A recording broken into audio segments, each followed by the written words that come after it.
दोस्तों, कनाडा की permanent residency visa को लेकर के बहुत से क्वेश्चंस हैं जो आपके माइंड में रहते हैं और होना भी चाहिए। क्यों? क्योंकि जब हम परमानेंट रेजिडेंसी वीज़ा के लिए प्लान करते हैं तो हमारे माइंड में सबसे पहला क्वेश्चन क्या आता है? सीआरएस स्कोर को लेकर के। क्योंकि बहुत लोगों का मानना ये होता है कि हमारा सीआरएस स्कोर बहुत लो है, हमने अप्लाई किया हुआ है, तो हमारे कितने परसेंट चांसेस हैं। सपोज़ हमारा सीआरएस स्कोर 470 है, 462 है, या किसी का सीआरएस स्कोर 425 है, तो हमारा पीआर हो सकता है, तो हमें अप्लाई करना चाहिए। अदरवाइज़ हमें अप्लाई ही नहीं करना चाहिए। तो सीआरएस स्कोर तो आपको चेक करना चाहिए, लेकिन अप्लाई करना और वीज़ा आना दोनों ही अलग अलग चीज़ें हैं। तो कनाडा में बहुत से यहाँ पर पॉलिसी चेंज होती हुई दिख रही है, नए रूल इम्प्लीमेंट होते हुए दिख रहे हैं। तो इन सब चीज़ों के बारे में आपको ज़रूर पता होना चाहिए, और आपने अभी तक अप्लाई नहीं किया है तो आपको अप्लाई ज़रूर करना चाहिए। किन लोगों को अप्लाई करना चाहिए, ये मैं अभी आने वाले स्टेप्स में बताने वाला हूँ। तो चलिए वीडियो को स्टार्ट करते हैं। तो देखिए, कनाडा में जो रूल चेंज हो रहे हैं उसमें क्लियरली आपको पता होना चाहिए कि कनाडा उन्हीं लोगों को पीआर देने के लिए आगे बढ़ रहा है जो वहाँ की इकोनॉमिक कंडीशन को फुलफिल कर सकें। जैसे कि पहले के टाइम पे अगर आप देखोगे तो जिसका सीआरएस स्कोर ज़्यादा होता था वो कनाडा की पीआर आसानी से ले लिया करता था। उसमें कोई ऐसा ऑक्यूपेशन बेसिस पे नहीं था। कोई भी एक्सप्रेस एंट्री कैटेगरी में अपनी फ़ाइल डालता था। सीआर स्कोर ज़्यादा है, किसी ने एलएमआई ले लिया, 200 पॉइंट वहाँ से ले लिए, किसी ने 50 पॉइंट ले लिए एलएमआई के। बस हमारा फोकस क्या होता था? सीआरएस स्कोर को लेके होता था। अब गवर्नमेंट बहुत ज़्यादा जागरूक हो गई है। उनका ये चाहना है कि जो लोग कनाडा आएँ वो कहीं न कहीं अपने एक्सपीरियंस के बेसिस पे आएँ, अपनी स्किल्स के बेसिस पे आएँ, जिससे कि इकोनॉमी को ग्रो करने में अपना कंट्रीब्यूशन वो तुरंत ही कर सकें। अब सपोज़ कोई ऐसा बंदा जो यहाँ पर रिटेल में जॉब करता है, रिटेल में जॉब करने वाला बंदा जिसकी सीआर स्कोर 525 है। अब कोई ऐसा है जो हेल्थ केयर में जॉब करता है, उसकी सीआर स्कोर है 462। तो अभी आपके टाइम पे आप देखोगे जो 462 सीआर स्कोर है उसको पीआर दिया जा रहा है, ना कि जनरल स्किल में जो क्वालिफाई कर रहा है। ये बताता है कि किस तरह से गवर्नमेंट की पॉलिसी चेंज हो रही हैं। तो कुछ स्पेसिफिक ऑक्यूपेशंस हैं, अगर आपका ऑक्यूपेशन उसमें आता है तो आपके पीआर के चांसेस हाई हैं। अब एक और क्वेश्चन है, बहुत लोग ऐसे बोलते हैं कि इंजीनियरिंग बैकग्राउंड है मेरा, मेरी 425 की सीआर स्कोर है, क्यों मेरा पीआर आ सकता है? तो आने वाले टाइम पे पीआर कुछ भी हो सकता है। देखिए, इमिग्रेशन बहुत ज़्यादा अनसर्टेन होता है। आज जो है हो सकता है कल वो चीज़ ना रहे, और जो कल आज नहीं है वो हो सकता है कल इम्प्लीमेंट हो जाए। क्यों? क्योंकि अगर 425 वाला बंदा टीचर है या हेल्थ केयर में काम कर रहा है, और कोई ऐसा बंदा जो रिटेल स्टोर में काम करता है, सुपरवाइज़र है, तो उसका एनओसी कोड तो आता है लेकिन उसकी रिक्वायरमेंट नहीं है। सबसे ज़्यादा रिक्वायरमेंट किसकी है? हेल्थ केयर की है, एजुकेशन की है, इंजीनियर्स की है।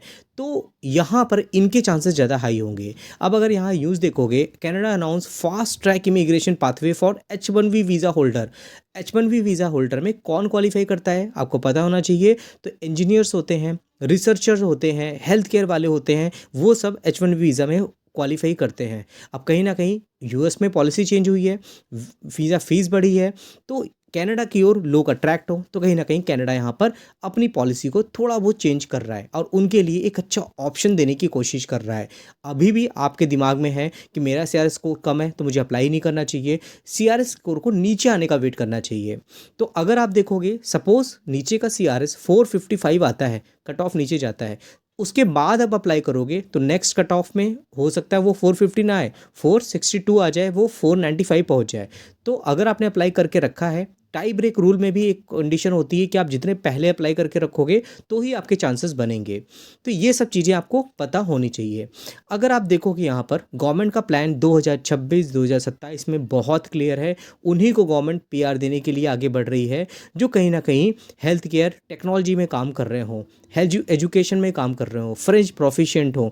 तो आप देखोगे यहाँ पर फेडरल बजट की बात करते हैं तो यहाँ पर भी कहीं ना कहीं यहाँ पर अनाउंसमेंट देखने को मिल रही है।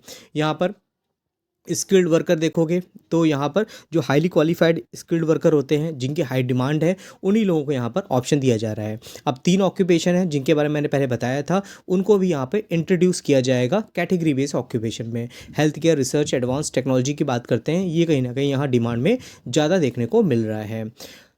टारगेट रिक्रूटमेंट इंटरनेशनल रिसर्च की बात करेंगे, ये सब देखोगे तो आपको पता होगा कि गवर्नमेंट का जो बजट है उसके अकॉर्डिंग यहाँ पे देखोगे, यहाँ पर अलग अलग तरीके से यहाँ पे एलोकेशन दिया जा रहा है अलग अलग इंडस्ट्री में। यहाँ पर गवर्नमेंट की इन्वेस्टमेंट देखने को मिल रही है और ये चाह रहे हैं कि जब इंफ्रास्ट्रक्चर की बात करते हैं, एजुकेशन की बात करते हैं, अगर हम यहाँ पर रिसर्चर की बात करते हैं, तो अगर ये लोग इन्वेस्टमेंट कर रहे हैं तो वैसे हाईली स्किल्ड प्रोफेशनल भी तो उनको बुलाने हैं ना। तो यहाँ पर कहीं ना कहीं इस तरह के आने वाले टाइम पे हमें कैटेगरी देखने को मिल सकती है।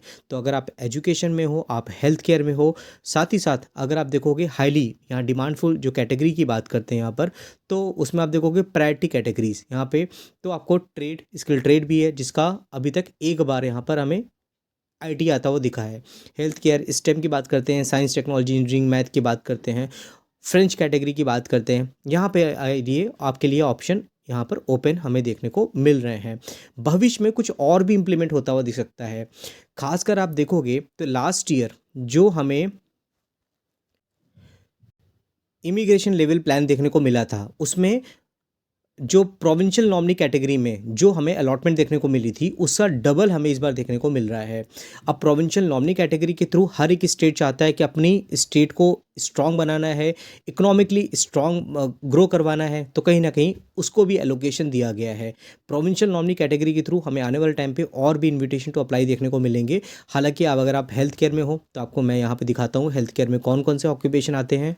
तो अगर आप हेल्थ केयर में बात करते हो यहाँ पर, तो अलग अलग यहाँ देखोगे तो आपको ऑक्यूपेशन पाइट आप जब पॉज करके देख सकते हो। डेंटिस्ट है यहाँ पर, नर्सेज होती हैं, मेडिकल सोनोग्राफर होते हैं, यहाँ पर नर्स प्रैक्टिशनर की बात करते हैं, ऑक्यूपेशनल थेरेपिस्ट की बात करते हैं। तो ये सब ऑक्यूपेशंस हैं जो चीज़ें हैं। देखिए प्रैक्टिकली बात करें तो फ्रेंच लैंग्वेज में अगर आपका यहाँ पे प्रोफिशिएंसी नहीं है तो आप फ्रेंच नहीं सीख सकते इतने शॉर्ट लेवल में। आप 6 महीने में, 1 साल 2 साल नहीं होता, इतनी आसान नहीं होती फ्रेंच सीखना। लेकिन अगर आपका एक्सपीरियंस इन सब कैटेगरी में आता है तो आपके लिए आसान हो सकता है।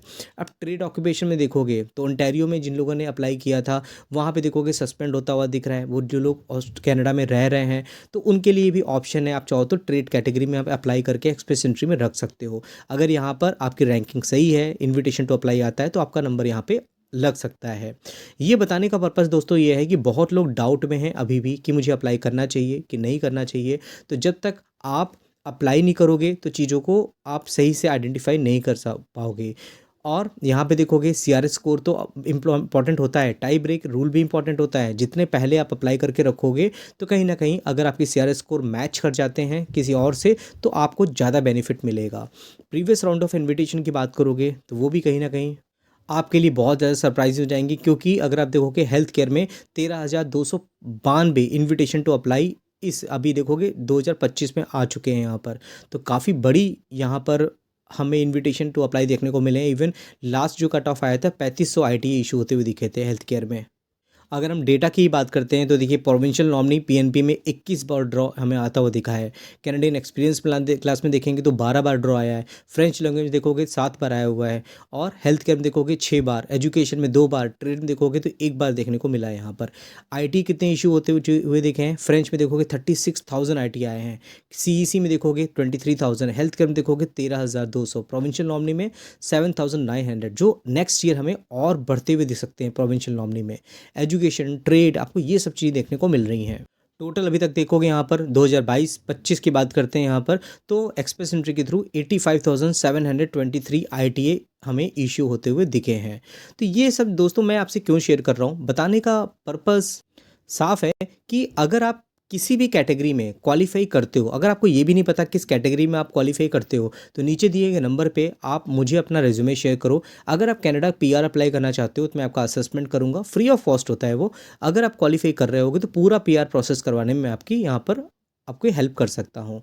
और अगर आप अप्लाई करना चाहते हो तो आपको उस चीज़ को इम्प्लीमेंट करना चाहिए। अप्लाई करोगे तभी आप चीज़ों को समझ में आएंगी आपको चीज़ें। तो वीडियो अच्छा लगा हो तो जितना हो सके उतना शेयर करिए, लाइक करके आप अप्रिशिएट कर सकते हो चैनल को। हाँ, आप अगर वीडियो देखते हो मेरा रेगुलर देखते हो तो चैनल को आप सब्सक्राइब करना मत भूलिएगा, क्योंकि पसंद बहुत लोग करते हैं बस सब्सक्राइब आप करना भूल जाते हो। तो ठीक दोस्तों, फिर मिलते हैं किसी अच्छे इन्फॉर्मेटिव वीडियो में, तब तक के लिए थैंक यू।